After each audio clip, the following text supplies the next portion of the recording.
Quand vous déposez de l'argent à la banque, cet argent ne vous appartient plus. La banque vous donne une créance, une reconnaissance de dette. Le chiffre que vous voyez sur votre appli correspond effectivement à une reconnaissance de dette que la banque a envers vous. Alors, ça a plusieurs implications et je vais vous expliquer d'abord pourquoi cet argent ne vous appartient plus. Il y a deux cas de figure dans le cadre d'un prêt. Soit c'est un prêt d'un objet, prenons le cas de ma voiture. Si je vous prête ma voiture, après une journée, vous allez devoir me rendre la même voiture, ok?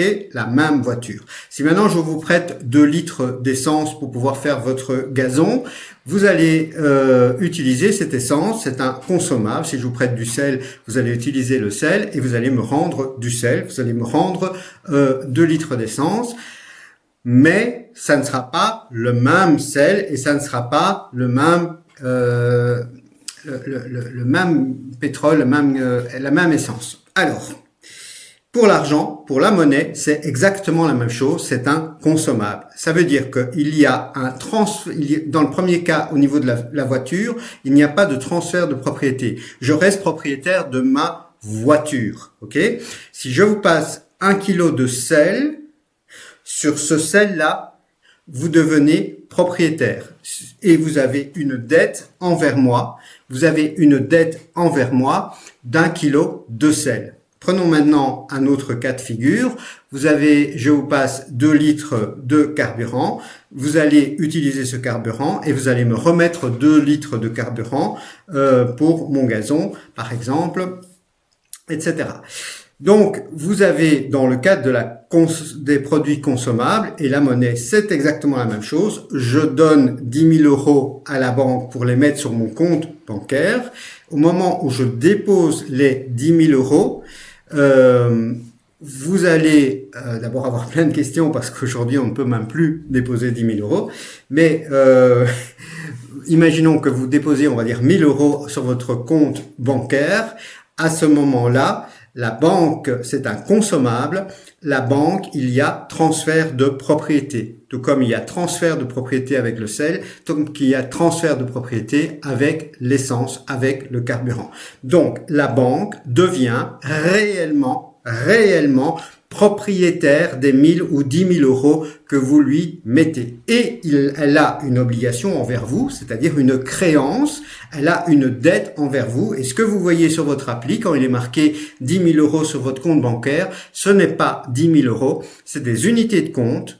C'est des unités de compte qui sont propres à cette banque qui vont indiquer qu'elle vous doit 10 000 euros. Alors, tout se passe bien quand la banque est solvable. Mais qu'est-ce qui se passe si la banque n'est pas solvable? Je vais prendre un exemple. Imaginons que vous achetez de nouveau une voiture.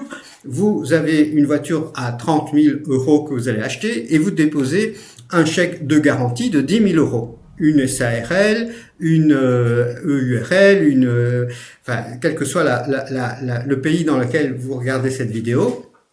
Vous déposez à une société commerciale, tout comme la banque est une société commerciale. Et imaginons que ce garagiste fait faillite entre-temps. Eh bien, ces 10 000 euros, oui, vous allez avoir un curateur, mais comme il y aura certainement d'autres dettes, des dettes de TVA, des dettes d'impôts, etc., qui vont passer devant vous, les 10 000 euros que vous aurez mis en caution pour pouvoir valider la commande de votre voiture, ils vont disparaître parce que la société fait faillite. Et donc, au niveau des banques, c'est exactement la même chose. Alors, il y a effectivement le fameux fonds de garantie. Ce que la Banque Centrale Européenne demande aux banques, c'est d'avoir 0,8%, donc même pas 1%, 0,8% du montant de l'ensemble des dépôts, 0,8%. Et malgré cela, les banques ne sont aujourd'hui qu'à 0,5%. 0,5% de l'ensemble de ce qu'il y a sur les comptes bancaires. Donc, ça fonctionne à partir du moment où il n'y a qu'une ou deux banques qui pourraient faire faillite. Si à un moment donné, le système s'emballe, puisque toutes les banques sont interconnectées, on l'a vu avec le risque des subprimes, tout le monde achète des produits financiers d'autres, etc. Et puis quand la bourse craque, c'est toute la bourse qui craque, évidemment, et ceux qui ont des actions ou parfois obligations ont effectivement ce problème. Alors, qu'est-ce que ça représenterait en termes d'argent si maintenant on devait garantir, et si tout le système devait s'effondrer? En même temps, toutes les banques, on dit toujours que les banques sont trop grosses pour faire faillite. Je vais vous en parler dans un instant. Donc ici, ça veut dire que c'est pas 0,5%, et 0,5%, c'est 7,3 milliards. 7,3 milliards, ça c'est 0,5%. Ok? Donc, si on fait un petit calcul, si ça c'est 1,5% multiplié par 2 pour avoir le pourcent, et vous arrivez environ, j'arrondis, à 2900 milliards qu'il faudrait dans le fonds de garantie si on voulait pouvoir payer tout le monde. Cet argent, c'est dans l'hypothèse, évidemment, extrême que toutes les banques font faillite en même temps, ce qui ne sera jamais le cas. Mais entre les 7,3 milliards qui sont aujourd'hui dans le fonds de garantie et les 2900 milliards qui seraient nécessaires, il y a une marge de manœuvre quand même. Il y a quand même une très grosse marge de manœuvre. Donc ça, c'est ce qui concerne le fonds de garantie. Alors, qu'est-ce qui se passerait imaginons quand même dans une situation où il y a plus que 7,3 milliards à renflouer parce que vous avez des toutes grosses banques qui font faillite. Les toutes grosses banques font faillite. C'est pas les plus fortes. Il y a des banques internationales qui sont un peu le géant au pied d'argile. Dans ce cas-là, première possibilité, c'est les États, c'est ce qui s'est passé en 2008, c'est les États qui vont s'endetter pour pouvoir renflouer les banques, et puis le consommateur, monsieur tout le monde, donc l'État c'est en fait un ensemble, ne croyez pas quand l'État vous donne un chèque, en fait c'est vous qui vous donnez un chèque à vous-même, il faut quand même bien se rendre compte de ça, quand vous recevez du RSA ou du CPAS, vous recevez de l'argent de vous-même, puisque en fait l'État c'est nous tous, ok ? Alors, donc l'État pourrait s'endetter encore plus. Le problème, c'est qu'ils sont déjà largement endettés, et donc il n'est pas question de pouvoir couvrir 2900 milliards, et même si c'était que un quart des banques, ça ferait encore des centaines de milliards. Donc il n'est pas question de pouvoir, et des milliards, donc je vous rappelle qu'un milliard c'est 1000 millions, donc c'est 1000 millions. Donc quand c'est des centaines de 1000 millions, ça fait vraiment beaucoup de zéros, beaucoup de zéros. Donc, la solution ultime, c'est que la Banque centrale, par exemple, européenne, puisse évidemment régénérer en fait cet argent. Par exemple, juste une idée comme ça parmi d'autres, que vous ayez tout d'un coup un compte à la Banque centrale européenne et l'argent qu'il y avait sur vos comptes commerciaux, sur les banques commerciales, soit directement dans la Banque centrale européenne. Ça veut dire qu'en gros, elle crée beaucoup plus de monnaie, puisque les banques ont fait faillite. Il y a beaucoup plus de monnaie qui est créée à ce moment-là, sans contrepartie, sans dette, sans rien du tout. Ce serait une autre manière de créer de la monnaie.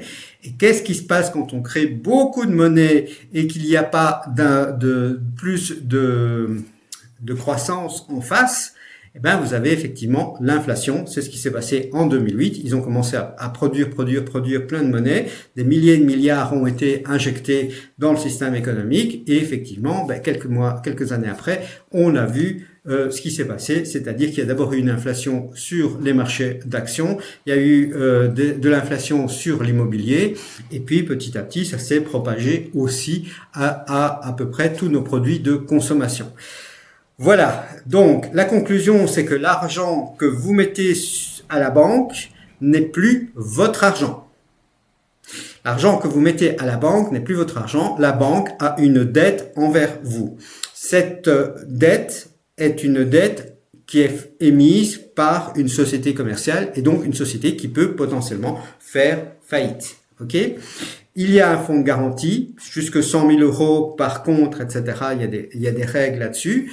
Ce fonds de garantie, il est actuellement de 7,3 milliards. Il devrait être, si on voulait couvrir la totalité, et ce ne sera jamais le cas, que toutes les banques font faillite en même temps, ça serait à peu près 2900 milliards. C'est ça qui serait nécessaire pour arriver. La Banque Centrale Européenne demande 0,8%, donc même pas 10%. On pourrait se dire, bon, les banques doivent au moins couvrir 10%. C'est la moindre des choses. 10% pour le fonds de garantie, ça serait quand même pas mal qu'il soit stocké à ce niveau-là. Ce n'est pas le cas non plus. Voilà. Donc, la question c'est qu'est-ce qu'on fait de tout ça? Eh ben, simplement, sachez là où vous mettez vos pieds. Sachez que vous avez la monnaie, c'est quoi? C'est en fait une réserve de valeur, c'est-à-dire que vous avez travaillé, vous avez vendu des services, vous avez vendu de la marchandise, vous avez à un moment donné économisé pour avoir une certaine valeur, et cette valeur doit être mise dans quelque chose qui a une certaine durée, quelque chose qui peut se conserver. La monnaie, évidemment, se dévalue, j'en reparlerai dans d'autres vidéos, au niveau de l'inflation. Il y a beaucoup de sujets à parler sur cette chaîne. Et moi, ce que je vous invite, c'est de commenter. Voilà, vous ne devez pas être d'accord avec moi. Vous n'êtes pas obligé d'avoir le même avis. Et je vous invite vraiment à commenter la vidéo si vous voulez. Le seul point essentiel, c'est d'être dans la bienveillance, dans le respect. Parce que ça, c'est vraiment la base. Aujourd'hui, on a des enfants qui sont dans les écoles qui n'ont même plus de respect. C'est essentiel que tout le monde puisse avoir du respect. J'ai du respect pour les gens qui ne pensent pas comme moi, des gens qui pensent que c'est différent. J'ai essayé d'être le plus factuel possible, d'arriver à vous donner une approche pédagogique. Donc, bien évidemment, j'ai dû faire des raccourcis, que ce soit dans les vidéos où je me montre ou bien les autres vidéos. J'ai dû faire quelques raccourcis, mais vous allez voir que le fait que ce soit sur le système de la création monétaire, sur le système de la dette, sur le système de l'article 123 du Code de Lisbonne, de l'Union européenne, vous allez voir qu'en fait, ça a énormément d'influence sur votre vie aujourd'hui. Et donc, c'est vraiment important de vous abonner à la chaîne parce que vous allez apprendre énormément de choses. C'est quelque chose que moi-même, j'ai acquis à partir de 2012. Ça fait déjà beaucoup d'années que je voulais faire cette chaîne pour pouvoir vous communiquer ces informations-là. Pas pour faire paniquer les gens, pas pour que vous retiriez votre argent de la banque, simplement pour que vous soyez informés, que vous sachiez que quand vous mettez de l'argent à la banque, cet argent ne vous appartient plus. C'est la base du système bancaire aujourd'hui. C'est les banques commerciales, je vous en ai parlé dans une autre vidéo et j'en reparlerai dans une autre également. C'est les banques commerciales qui créent l'argent. Tout ça sont des éléments que vous ne comprenez pas, que vous ne connaissez pas pour la plupart. Donc c'est important de remettre les pendules à l'heure. Et je peux vous assurer que dans beaucoup de sujets, la monnaie et les banques centrales, ainsi que les banques commerciales, sont au centre de nos vies. Celui qui ne comprend pas ça, il passe complètement à côté de sa possibilité de liberté. Ma première valeur, c'est la liberté. Et pour pouvoir être libre, il faut non seulement gagner son argent indépendamment de son temps. C'est pour ça que j'ai une autre chaîne qui s'appelle l'Académie de l'édition pour ceux qui veulent devenir entrepreneurs du livre. Donc c'est un tout autre métier. C'est produire des livres, non pas pour faire de la littérature, mais pour les vendre. Et on fait des livres qui se vendent pour que les gens puissent sortir du salariat parce que effectivement c'est un véritable enfer, le système du salariat où tous les matins, tous les soirs vous devez vous rentrer, vous partez, etc. Donc tout ça sont des choses qui moi me touchent énormément. Je veux que les gens puissent être libres et surtout qu'ils soient le plus informés possible. Voilà, je vous souhaite le meilleur. Partagez cette vidéo, likez, c'est une nouvelle chaîne, donc elle a vraiment besoin de votre soutien, c'est indispensable et surtout participez participer. Il est possible que je fasse à un moment donné des lives avec des personnes qui ont des choses à dire, qui sont des personnes de référence, des personnes qui ont vraiment une connaissance. Il n'y a pas de raison que je sois le seul à parler sur cette chaîne. Voilà, voilà. Je vous embrasse et ayez une belle vie. Au revoir.